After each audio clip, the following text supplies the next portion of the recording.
ஏராளம் ஏராளம்.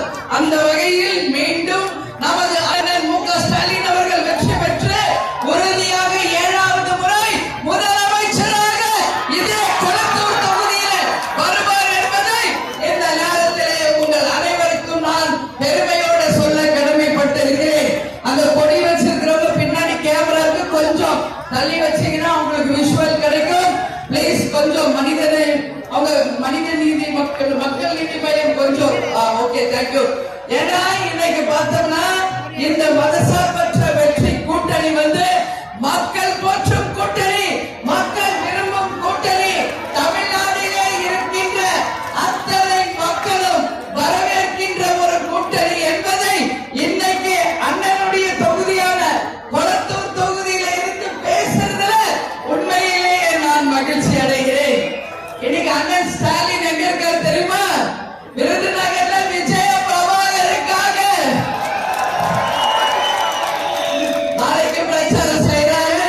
அதுக்காக அண்ணன் அங்க விருதுநகர்ல இருக்காரு.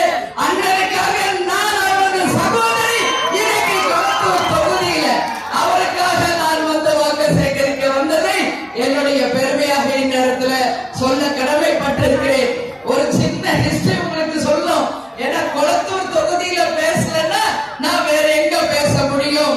கலைஞர் ஐயாவுக்கும் கேப்டனுக்குமான நட்பு 50 ஆண்டு கால நட்பு, இன்றல்ல நேற்றல்ல. ஆனா அந்த வரலாறு அவர்கள் குடும்பத்தோடு நாங்க இணைந்து நாங்க திருமணமாய் 33 ஆண்டு காலமாக நிச்சயம் அவங்க குடும்பத்தோடு குடும்பமாக பழகியவர்கள். எங்கள் திருமணமே கலைஞர் ஐயா தலைமையில தான் மதுரையிலே நடந்தது. எங்களுடைய வரவேற்பும் அண்ணா அறிவாலயத்தில் தான் நடந்தது என்பதை இந்த தருணத்தில் நான் பெருமையோட பதிய வைக்கிறேன். எப்பவுமே கேப்டன் கலைஞர் ஐயாவை அப்பான்னு தான் சொல்லுவார். சொல்லுங்கப்பா சொல்லுங்கப்பான்னு தான் சொல்லுவார். நான் கேப்டனோட இருந்து கலைஞர் ஐயா அவர் பழகிய நாட்கள், கலைஞர் ஐயா மேல அவர் வைத்திருந்த பற்று அத்தனையும் நான் கூட இருந்து பார்த்தவன். எத்தனையோ நான் சொல்லலாம். கலைஞர் ஐயாவுக்கும் கேப்டனுக்கான நட்பு ஒன்றல்ல இரண்டல்ல. எத்தனையோ விழாக்கள், எத்தனையோ தருணங்களில் அவர்களும் கேப்டனும் இணைந்து எத்தனையோ விழாக்களிலே பங்கேற்றிருக்காங்க. விஜய் தான் கேப்டனை சொல்லுவாரு. அது உலகத்திற்கே தெரிந்த ஒரு விஷயம். கலைஞர் ஐயா மறைவன்றைக்கு கேப்டன் அமெரிக்கால இருந்தாலும் அவர் மறைவை கேட்டு எப்படி அழுதார் என்பதை இந்த உலக மக்கள் அனைவருமே அன்னைக்கு பார்த்தார்கள். ஏன்னா அந்த அளவு மிகப்பெரிய மரியாதையும் மற்றும் கலைஞர் ஐயா மீதும் அன்பு அண்ணன் ஸ்டாலின் அவர்கள் மீதும் அவர்கள் குடும்பத்தார் மீதும் தலைவர் கேப்டன் அவர்கள் எப்பொழுதுமே கொண்டிருந்தார் என்பதை இங்க கொளத்தூர் தொகுதியில சொல்லலன்னா நான் வேற எங்க சொல்ல முடியும்? ஆனால் எத்தனையோ முறை கூட்டணி அமைக்கணும்னு நினைத்த போது என்னன்னு தெரியல, கூட்டணி அமையல. கலைஞர் ஐயாவே பலம் நழுவி பாலில் விழப்போகிறது என்று சொன்ன பிறகும் அந்த கூட்டணி அப்ப அமையல. ஆனா இன்னைக்கு கலைஞர் ஐயாவும் கேப்டனும் தெய்வமாக இருந்து ஆசீர்வதித்து இன்னைக்கு அண்ணன் ஸ்டாலின் அவர்கள் தலைமையில் முதல்வராக இருக்கும் பொழுதுதான் இந்த கூட்டணி நான் பொதுச் செயலாளராக இருக்கும் போது ஆகணும்னு இருக்கா என்னன்னு எனக்கும் தெரியல. அவங்க 2 பேருடைய ஆசீர்வாதம் உறுதியாக இந்த மதசார்பற்ற வெற்றி கூட்டணிக்கு 234 தொகுதிகளுக்கும் கிடைத்து அனைவரும் நிச்சயம் வெற்றி பெறுவார்கள் என்பதில் எந்த மாற்று கருத்தும் கிடையாது என்பதை நான் சொல்றேன்.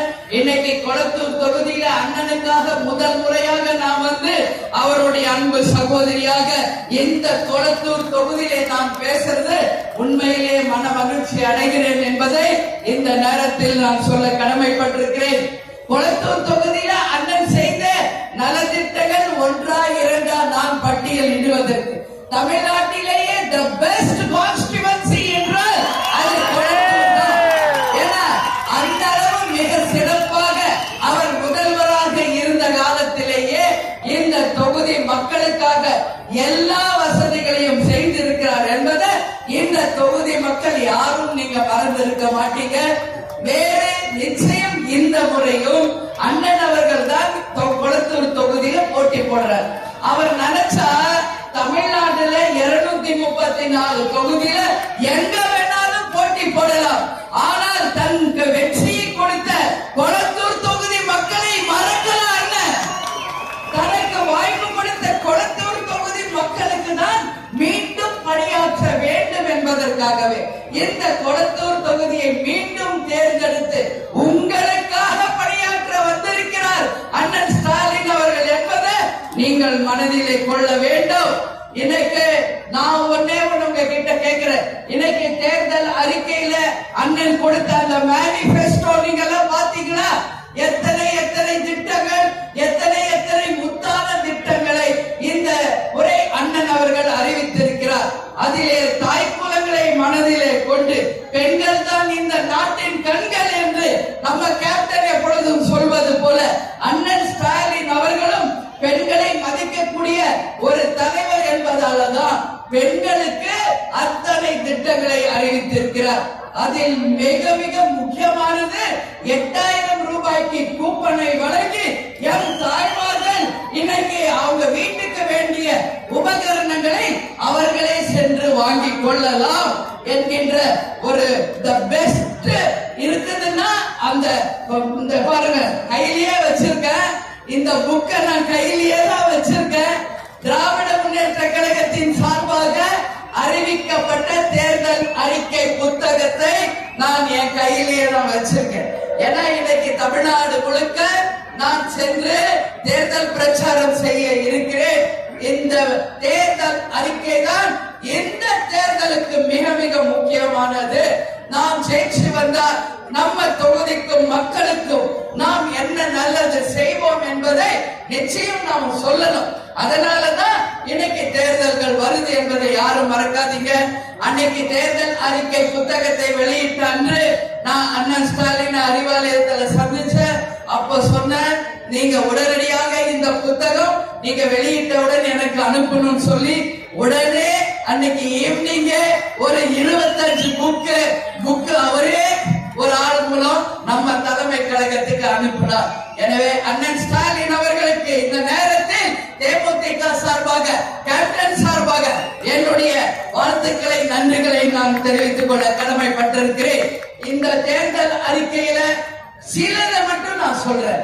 அந்த மாதம் பெண்களுக்கு 1000 ரூபாய் தந்தாங்க. இந்த முறை அது 2000 ரூபாயாக உயர்த்தப்படும் என்பதையும் அண்ணன் ஸ்டாலின் அவர்கள் சொல்லியிருக்கார். கடந்த முறை சில பேருக்கு விட்டு போச்சு. எல்லா பெண்களுக்கும் இந்த முறை சம